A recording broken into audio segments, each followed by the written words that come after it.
Bueno, John, antes que nada, muchísimas gracias por conversar conmigo el día de hoy. Es un gusto para mí conversar con periodistas del Tiempo, un diario que vengo leyendo desde hace años, y sobre todo cubrir las elecciones de Colombia en un periodo como este.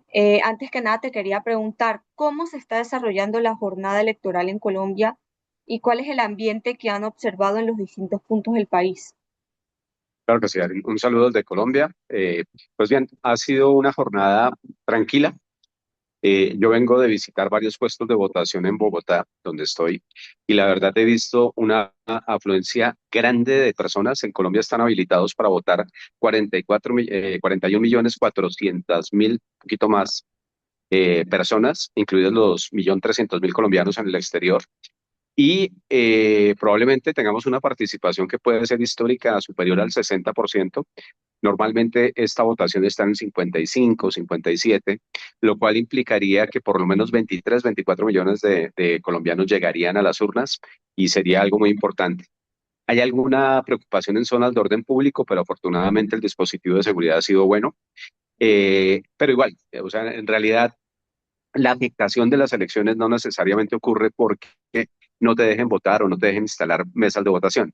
Normalmente la afectación ocurre antes cuando grupos armados ilegales o grupos de narcos en algunas zonas presionan el voto, no dejan que que los candidatos hagan campaña o pues de alguna manera intimidan a la población para votar o para no votar por algún candidato, y eso probablemente sí pasó en Colombia. Se ve en algunas áreas específicas por encima de otras esa afectación por parte de grupos criminales. Pues hoy, como te digo, los puestos de votación en Colombia se instalaron todos prácticamente, no ha habido dificultades de orden público, hay un dispositivo de seguridad muy grande y en ese orden de ideas esa afectación no se vio. Tampoco el 8 de marzo, que tuvimos elecciones de Congreso, una afluencia masiva y el orden público estuvo en general bien, pero ya después vienen los análisis y tú podrás leer cómo estuvo las votaciones, cómo estuvieron las votaciones en esas zonas. Aquí hay departamentos muy hacia la frontera con Brasil y con Venezuela, Guaviare, Guainía, donde desafortunadamente la presencia del Estado es precaria, muy parecida a la frontera nuestra en el Darién, por supuesto. Esta semana, particularmente en el Guaviare, donde hay dos grupos de disidencias de las FARC peleando entre ellas, hubo 50 muertos en un enfrentamiento entre esos dos grupos. Allí claramente vamos a tener que mirar al final de la tarde cómo se realizó la votación. Hubo arranque normal de elecciones, pero queremos saber cuánta gente llegó finalmente a votar. Y hay departamentos ya mucho más grandes que forman parte de la historia de Colombia desde la época de la conquista, como Cauca, por ejemplo, el Valle del Cauca incluso también son suroccidente de Colombia. El Valle es una de las zonas más industrializadas del país, pero desafortunadamente allí la actividad de las disidencias sobre todo, pero también del narcotráfico ha sido muy fuerte. Y en muchos municipios del Cauca tenemos una afectación anterior, no hoy, al tema de seguridad de elecciones. Allí también habrá que mirar pues, qué grupos armados eventualmente pudieron incidir o no, pero eso será un análisis pues, posterior al cierre de las votaciones y probablemente no alcancemos tampoco a hacerlo muy rápido. Claro. Aparte, más allá de ese miedo por esa participación de grupos armados, ¿cuáles son las regiones o ciudades que están siendo observadas con mayor atención por los analistas y por qué? Estas son unas elecciones muy importantes para Colombia porque particularmente se desarrollaron en un clima de polarización que no habíamos conocido hace muchos años, décadas, la verdad. Son unas elecciones también en las que por primera vez en 35 años hubo un asesinato de un precandidato presidencial. Esta era una historia que Colombia no vivía desde los años 90, 89 y 90, y el año pasado desafortunadamente asesinaron a Miguel Uribe Turbay, que era un precandidato, pero muy seguramente podría haber sido un candidato presidencial. No ocurría. Lo mataron además en Bogotá en un acto público que pues terminó conmoviendo mucho más al país. Y claramente esa afectación violenta, pues desde allí viene muy marcada, que fue una campaña en donde los grupos armados en sus zonas, por ejemplo, no dejaron hacer campaña a muchos candidatos. Eso claramente lo tenemos que ver. Había, sobre todo los candidatos que ellos consideraban más de derecha, no podían entrar a zonas relativamente controladas por las disidencias como Cauca, por ejemplo. Claro. Eso ocurrió. Un segundo elemento, ya lo mencionábamos, la polarización, la violencia que se metió muy fuerte en esta campaña, pero además también es una campaña en la que el gobierno del presidente Gustavo Petro ha intentado sembrar dudas sobre la transparencia y sobre la fortaleza del sistema electoral colombiano, muy injustamente, porque es el mismo sistema que le permitió a él ser 4 veces congresista, ser alcalde de Bogotá, primer alcalde de Bogotá en el año 2014, y le permitió volver al Congreso, pero además lo llevó a la presidencia de la República. El primer presidente de la República de izquierdas en la historia de Colombia fue él. Y el gobierno ha sembrado muchas dudas sin ninguna prueba. Entonces, también lo que vamos a ver hoy es la fortaleza del sistema electoral colombiano, la fortaleza del sistema democrático, y confiamos en que 2 horas y media más o menos después del cierre de votaciones, 4 de la tarde, o sea, 6:30 de la tarde, pues ya tengamos una tendencia clara.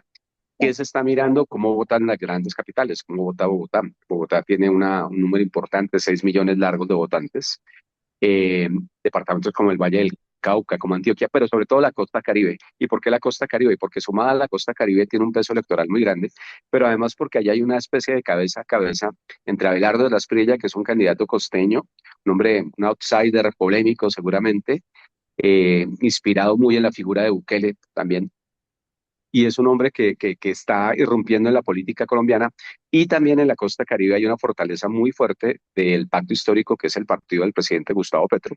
Y en esta última semana, a pesar de que en Colombia se supone que los funcionarios públicos no hacen política, pues vimos a un presidente de la República en Tarima recorriendo varias capitales de la costa Caribe y hablando de su candidato y en contra de candidatos de oposición, lo cual es una violación a las normas electorales, pero así estamos en Colombia. ¿Qué temas parecen estar motivando más a los colombianos a asistir a las urnas el día de hoy? No, claramente y desafortunadamente considero yo, hay polarización, y en ese orden de ideas los temas al final no importan tanto porque la mayoría de la población se alinea con una orilla o con la otra. Desafortunadamente en esta elección los candidatos de centro no cuajaron, y no es que hayan cuajado antes, pero esta vez estuvieron muy por debajo de lo que normalmente estaban.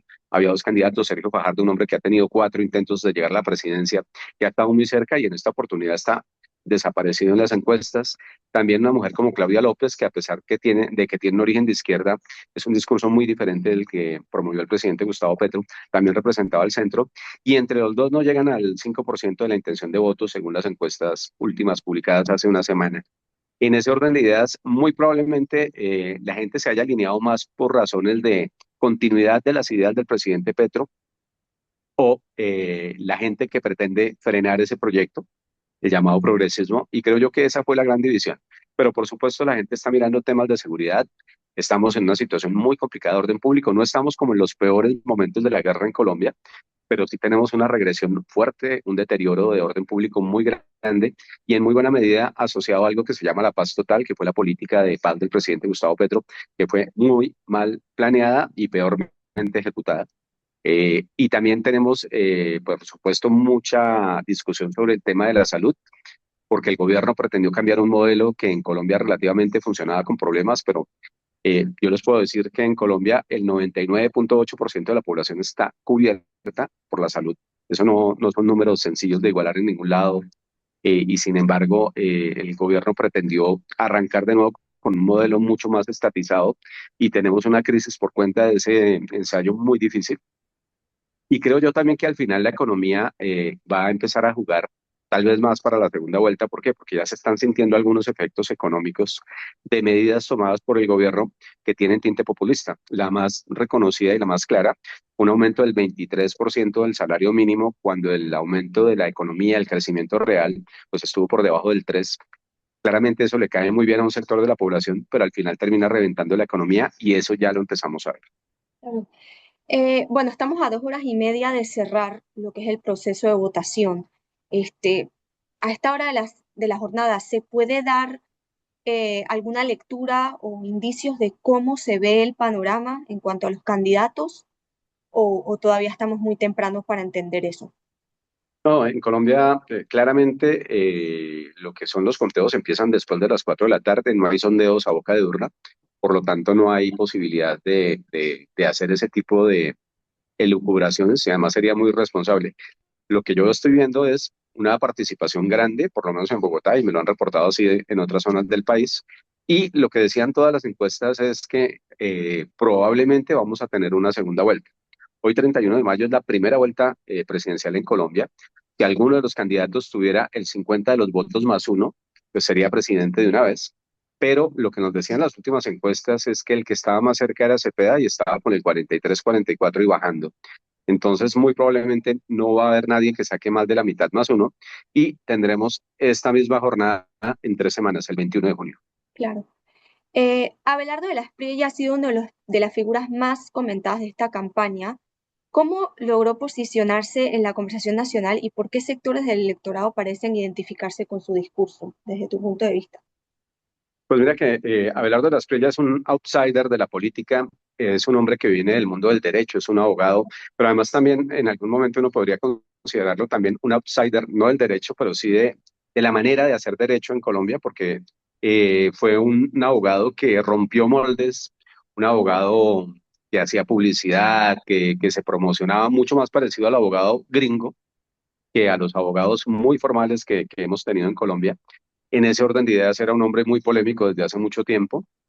Él ha llegado a posicionarse a través de una estrategia inteligente, muy inteligente, sí, porque claramente es un hombre que logró de alguna manera meterle emoción a la oposición al presidente Gustavo Petro, que no necesariamente es lo que alcanzó a hacer Paloma Valencia, que es la heredera natural del presidente Álvaro Uribe, un hombre muy importante en la política de Colombia, y a pesar de eso, Paloma no parece haber cuajado, lo cual no implica que no pueda haber sorpresas, porque recuerda tú que hace 4 años, en el 2022, las encuestas daban primero, perdón, a Gustavo Petro, segundo a Fico Gutiérrez, hoy alcalde de Medellín, y tercero a un señor que se llamaba Rodolfo Hernández, ya murió, Claro. que también era un outsider de la política, y él estaba de tercero en las encuestas y sorprendió porque finalmente se quedó con el segundo lugar y por lo tanto con el cupo al tercer domingo de junio. ¿Qué tan determinante ha sido el respaldo del uribismo para la candidatura de Valencia y hasta qué punto eso representa una fortaleza o una limitación electoral? No, Álvaro Uribe es un actor, el actor más importante en la política colombiana en las últimas décadas es él, y sin duda el presidente Gustavo Petro es un hombre que está imitándolo, que está emulándolo mejor, en cuanto a su importancia política y su ascendiente política. Álvaro Uribe fue presidente de Colombia en el 2002 y en el 2006, y en el análisis que hacíamos hoy en el tiempo, recordábamos, por ejemplo, que el único presidente que ha ganado en primera vuelta pues es él en la historia de Colombia desde que hay primera y segunda vuelta, y lo hizo 2 veces, lo hizo en 2002 y 2006, y fue clave además para elegir en el 2010 a Juan Manuel Santos, a pesar de que después terminaron completamente alejados. En esta campaña hemos visto a Álvaro Uribe metiéndose de nuevo en los barrios, haciendo tarima, hablándoles a los colombianos, pero claramente Abelardo de la Espriella y Paloma Valencia muerden un electorado muy similar, un electorado que comulga completamente con el expresidente Uribe, pero Abelardo es tal vez más radical y muchos tal vez lo crean pues de alguna manera más cercano a los ideales de Uribe, a pesar de que Paloma Valencia es la persona que ha hecho política con el expresidente Uribe desde que empezó su partido, el Centro Democrático. Pero Paloma se jugó una carta que a mí me parece de todos modos importante porque al final, si tú solamente eres de izquierda o de derecha, no te alcanza para ganar en Colombia. Eso le pasó a Gustavo Petro en el 2018. En el 2022 logró convocar unos sectores de centro, aunque luego en su gobierno se alejó completamente y se radicalizó hacia la izquierda. Y tal vez lo que Paloma Valencia estaba pensando es que con los votos de centro le alcanzaba, pero pareciera ser que mucho voto de derecha que ella creía asegurada porque el presidente Uribe estaba con ella, pues terminaron yéndose con Abelardo. Pero como te digo, nada está escrito hasta las 4 de la tarde pasadas que podamos empezar a ver cómo van esas votaciones. En el caso de Cepeda, ¿qué elementos de su propuesta y trayectoria han logrado conectar con los votantes y cuáles han sido sus principales desafíos durante la campaña? Bueno, en el caso de Cepeda, Cepeda no es un candidato, no es un buen político, por llamarlo de alguna manera, porque si tú has visto los discursos del doctor Cepeda, que es senador de la República, tiene una particularidad, es que lo lee, a diferencia de Gustavo Petro. Ujú. Él no es cercano a la gente, a diferencia de Gustavo Petro. Y es un hombre que claramente viene de un sector de izquierda pura y dura, muy coherente en su pensamiento, muy inteligente, por supuesto, pero que si tú ves, tal vez la primera apuesta del presidente Petro como su heredero no era Cepeda. Finalmente, en las elecciones que hay en octubre, que hay una consulta interpartidista, pues él termina ganando esa bandera y el presidente se alinea con él y empieza a hacerle campaña. De todos modos, hoy en Colombia tenemos una discusión muy intensa porque, como lo decíamos antes, no se permite hacer campaña política en Colombia por ningún candidato si tú eres funcionario público, menos deberías hacerlo si eres presidente de la República, pero pues el presidente Petro no lo ha hecho. Y entonces, tal vez las mayores fortalezas del doctor Cepeda, además de que claramente encarna a un 27-30% de la población colombiana que puede ser de izquierda, muy de izquierda. Su otra gran fortaleza es que ha contado con un gran aliado, que es el presidente Gustavo Petro, que sí sabe hablar en discursos, que sí le llega a la gente y que claramente le ha hecho campaña, y además con un gobierno que ha tomado decisiones que le favorecen a Cepeda. Por ejemplo, su crecimiento en las encuestas de comienzos de año se explica muy en la medida en que el salario mínimo aumentó en los niveles que aumentó, a pesar de toda la polémica técnica que hay alrededor de ello. John, si ninguno de los candidatos obtiene una victoria contundente en primera vuelta, que es lo que estamos viendo y lo que todo el mundo espera, ¿quién tendría mayores posibilidades de atraer los apoyos necesarios para una segunda vuelta? Y hay un partidor que las elecciones vuelven a empezar mañana si hoy no hay un candidato que finalmente llegue a la mitad más uno de los votos y probablemente no lo va a ver. ¿Qué es lo que hemos visto en las encuestas? Un sector muy grande le apostaba a Paloma Valencia porque consideraba que Abelardo de la Espriella, que tiene un rechazo alto, menor que el de Cepeda, pero alto también, pues no necesariamente iba a poder convocar el centro y otras fuerzas para enfrentarse de una manera pues competitiva con el doctor Cepeda, que seguramente es quien tiene una de las balotas para la segunda ronda en Colombia. Pero las encuestas en las últimas semanas, las que se conocieron, pues han venido cambiando. Y por primera vez en las últimas encuestas importantes, pues Abelardo de la Espriella se vio o muy cercano, empatando o incluso superando en algunas encuestas al doctor Cepeda. Y eso lo que te puede decir es que realmente puede ser que son varios escenarios. El primer escenario es que Abelardo de la Espriella llame a una gran cantidad de votantes en blanco que no lo quieran apoyar porque es un hombre polémico, sus posiciones son concebidas y leídas como muy de derecha, y que te digan, no, no quiero participar en esto y te voten en blanco. Y en ese orden de ideas probablemente el doctor Cepeda tenga allí un escenario favorable, pero también un escenario muy posible es que ante la posibilidad de que se prolonguen las políticas que han sido muy polémicas del presidente Gustavo Petro, sobre todo su idea de una constituyente, a pesar de que una nueva constitución tiene que convocar a todo el país, quieren hacer algo muy de un sector radical. Probablemente también haya un grupo grande que ya esté pensando en que de males, de dos grandes males, el mal menor sea el que te funcione, y allí entonces pasa. Y si llegara a ser Paloma Valencia, pues tal vez es más factible que Paloma Valencia tuviera una ventaja importante, porque allí sí convocaría centro.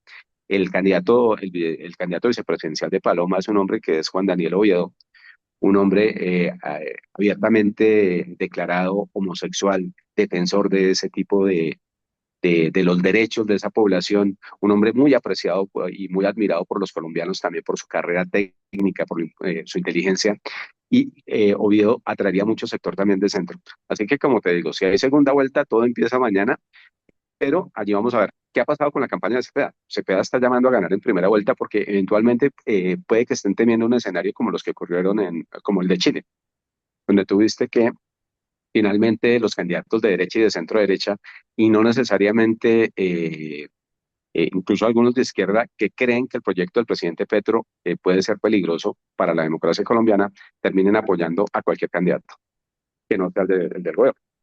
John, muchísimas gracias por tu tiempo y por conversar conmigo el día de hoy. Claro que sí, un abrazo muy grande desde Un Colombia. abrazo.